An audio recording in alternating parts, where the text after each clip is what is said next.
નમસ્કાર દર્શક મિત્રો, આપ જોઈ રહ્યા છો ગુજરાત પ્લસ ન્યૂઝ। કોંગ્રેસ પાર્ટીના નરેન્દ્ર રાવત અને અમીબેન રાવત દ્વારા લારી ગલ્લાવાળાઓને સાથે રાખી કલેક્ટર કચેરી ખાતે આવેદનપત્ર આપી રજૂઆત કરવામાં આવી। કોંગ્રેસ પાર્ટીના નરેન્દ્ર રાવત અને અમીબેન રાવત દ્વારા લારી ગલ્લાવાળાઓને સાથે રાખી કલેક્ટર કચેરી ખાતે આવેદનપત્ર આપી રજૂઆત કરી। વડોદરા શહેરમાં દબાણ શાખાની ટીમ દ્વારા લારી ગલ્લાનું દબાણ દૂર કરવામાં આવી રહ્યું છે, જેને લઈને કોંગ્રેસ પાર્ટીના નરેન્દ્ર રાવત અને અમીબેન રાવત લારી ગલ્લા ધારકો સાથે કલેક્ટર કચેરી ખાતે આવેદનપત્ર આપી રજૂઆત કરી હતી। મોંઘવારી એક તરફ દિવસે ને દિવસે વધી રહી છે અને એક તરફ લારી ગલ્લા ચલાવીને લારી ધારકો પોતાનું ગુજરાન ચલાવી રહ્યા છે, ત્યારે કોર્પોરેશન દ્વારા લારી ગલ્લાનું દબાણ દૂર કરી લારી ધારકોને બેરોજગાર થવું પડ્યું છે, જેને લઈને કલેક્ટર કચેરી ખાતે આવેદનપત્ર આપી રજૂઆત કરવામાં આવી। કોંગ્રેસના અમીબેન રાવત અને નરેન્દ્ર રાવત લારી ધારકો સાથે કલેક્ટર કચેરી ખાતે આવી લારી ધારકોએ હાથમાં બેનર પોસ્ટર લઈ સૂત્રોચ્ચાર કરી બેરોજગારી દૂર કરો તેવા સૂત્રોચ્ચાર કર્યા હતા। અને બીજી તરફ વડોદરા મહાનગરપાલિકા દ્વારા લારી ગલ્લાવાળા પાસે વહીવટી ચાર્જ લેવામાં આવે છે, છતાં લારી ગલ્લા ઉઠાવવામાં આવે, ત્યારે બીજી તરફ વડોદરા મહાનગરપાલિકા લારી ધારકોને 50,000ની લોન ફાળવણી કરવામાં આવે, જેથી વડોદરા શહેર કોંગ્રેસ સમિતિ દ્વારા જિલ્લા કલેક્ટર અનિલ ધામલિયા આવેદનપત્ર આપી રજૂઆત કરવામાં આવી હતી। વડોદરા શહેરમાં 55,000 લારી ગલ્લાવાળાને પ્રધાનમંત્રી સ્વનિધિ યોજના અંતર્ગત 10,000 થી 50,000 રૂપિયાની લોન આપવામાં આવી છે।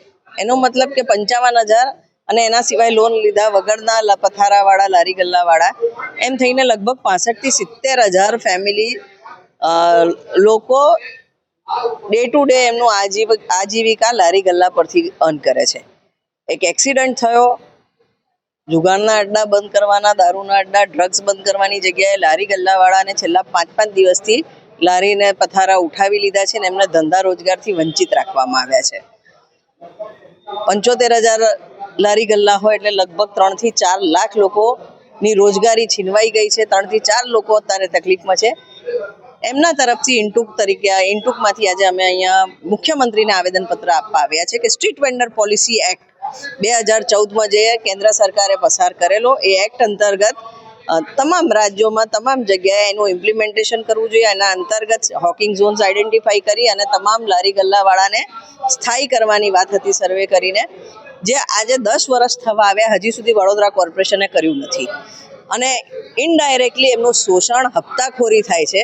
આપ સમજી શકો છો કે 500 રૂપિયાથી લઈને 3,000 રૂપિયાનો વહીવટી ચાર્જ કોર્પોરેશન જ્યારે વસૂલતી હોય અને સામે કોર્પોરેશનમાં જમા વાર્ષિક 4 કરોડ જ થતા હોય તો બાકી જે 60-70 કરોડ ઉઘરાવવામાં આવે છે ક્યાં જાય છે એનો કોઈ હિસાબ નથી। એટલે આટલો મોટો ભ્રષ્ટાચાર થાય, કદાચ એ જ કારણ છે કે સ્ટ્રીટ વેન્ડર પોલિસી એક્ટનું અમલ નથી થતું।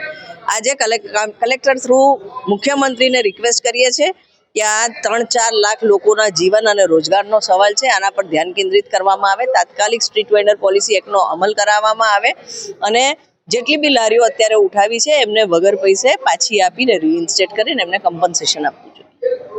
આપ જાણો છો કે છેલ્લા 5-6 દિવસથી વડોદરા શહેરના લગભગ 55,000 થી 60,000 રસ્તા ઉપર રોજનું રોજ રડતા લારી ગલ્લાવાળાઓ, ખુમચાવાળાઓ, પથારાવાળાઓ, છત્રીબંધીવાળાઓ, ફેરિયાઓની ધંધો રોજગાર બંધ કરી દેવામાં આવ્યો છે।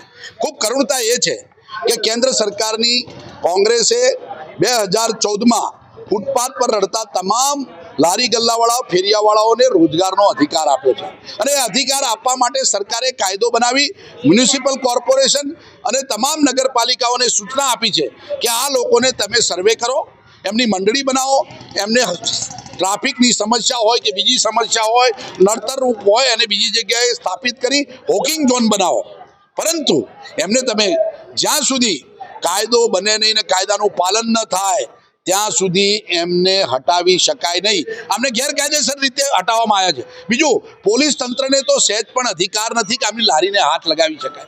આજે અમે મુખ્યમંત્રીને આવેદનપત્ર આપ્યું છે કે વડોદરા મ્યુનિસિપલ કોર્પોરેશન અને પોલીસ કમિશનર દ્વારા સ્ટ્રીટ વેન્ડર એક્ટના કાયદાનું અને બંધારણીય અધિકારોનું હનન કર્યું છે, એમના પર એક્શન લેવાવી જોઈએ।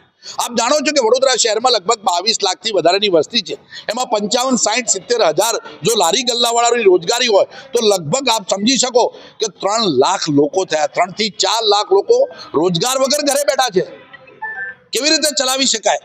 આ પ્રકારની ગંભીર બેદરકારી આ ભારતીય જનતા પાર્ટીના નેતાઓ રોજગારી તો આપી શકતા નથી અને જ્યારે એમને સરકારે અને કેન્દ્ર સરકારે બંધારણીય અધિકાર આપ્યા હોય એવા સમયે આ પ્રકારનું કૃત્ય કેવી રીતે કરી શકાય? અમે મ્યુનિસિપલ કોર્પોરેશન પોલીસ અધિકારીઓ પર એક્શન લઈ તાત્કાલિક આ 55,000 થી 60,000 લારીઓ તાત્કાલિક પાછી આપવામાં આવે, એમની પાસેથી ચાર્જ ન લેવામાં આવે, એમનો ધંધો રોજગાર ચાલુ કરવામાં આવે અને સ્ટ્રીટ વેન્ડર એક્ટનો તાત્કાલિક અમલ થાય, જેના કારણે તમામ સમસ્યાઓ દૂર થઈ જાય, ટ્રાફિકની સમસ્યા દૂર થઈ જાય. આ બધી સમસ્યાઓનું મૂળ તમને રોડ ઉપર લાગતું હોય તો એનો તમામ ઉકેલ સ્ટ્રીટ વેન્ડર એક્ટ છે. પરંતુ ભારતીય જનતા પાર્ટીના નેતાઓ કેમ નથી કરી રહ્યા? કારણ કે લગભગ 100 કરોડની કટકી અને ભ્રષ્ટાચાર આની પાછળ છે.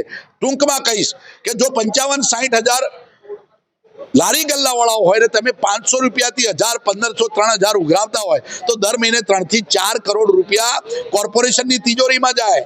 એટલે લગભગ 60-70 કરોડ તો ઓફિશિયલી જમા થાય. પરંતુ ગઈકાલે અમે બજેટમાં જોયું, અમે ચીફ એકાઉન્ટન્ટને પૂછ્યું કે તમે આ લારી ગલ્લાના વહીવટી ચાર્જ પાછળ કેટલા રૂપિયા ભેગા કર્યા? તો કે વર્ષમાં 4 કરોડ જ ભેગા થયા. હવે એક મહિનાના 4 કરોડ ભેગા થાય એનો મતલબ પોલીસ અધિકારીઓ, મ્યુનિસિપલ કોર્પોરેશનના અધિકારીઓને ભારતીય જનતા પાર્ટીના નેતાઓ આ ગરીબ લારી ગલ્લાવાળો પાસેથી હપ્તા ઉઘરાવે છે જે કરોડોમાં છે અને આ બાબતે પણ અમે ફરિયાદ મુખ્યમંત્રીને કરી છે. બજેટમાં અને તમામ મુખ્યમંત્રીઓએ વાહવા કરી. ભારતીય જનતા પાર્ટીના નેતાઓએ કીધું કે 55,000 લારી ગલ્લાવાળાઓને 50,000ની લોન આપી. જો તમે 55,000 લારી ગલ્લાવાળાને લારીના આધારે જો લોન આપી હોય તો લારી ઉઠાવી કેવી રીતે શકાય? ઉઠાવી ન શકાય. તો તમે ખોટી વાતો કરો છો, તમે લોકોને મૂર્ખ બનાવો છો. તમારી નીતિ ગર્ભ વિરોધી છે અને સ્ટ્રીટ વેન્ડર એક્ટનો અમલ કરી વડોદરા શહેરની તમામ સમસ્યાઓનું મૂળ જે તમને ટ્રાફિકની લાગતી હોય એ પણ આનું સોલ્યુશન છે. એટલે અમે અત્યારે માંગણી કરીને આવ્યા છે કે જે લોકોએ આ કાયદાનું ઉલ્લંઘન કર્યું હોય એની સામે પગલાં લેવામાં આવે, લારી ગલ્લાને તાત્કાલિક રીસ્ટેટ કરી આ લોકોને રોજગારી મળે એવી અમારી માંગણી છે.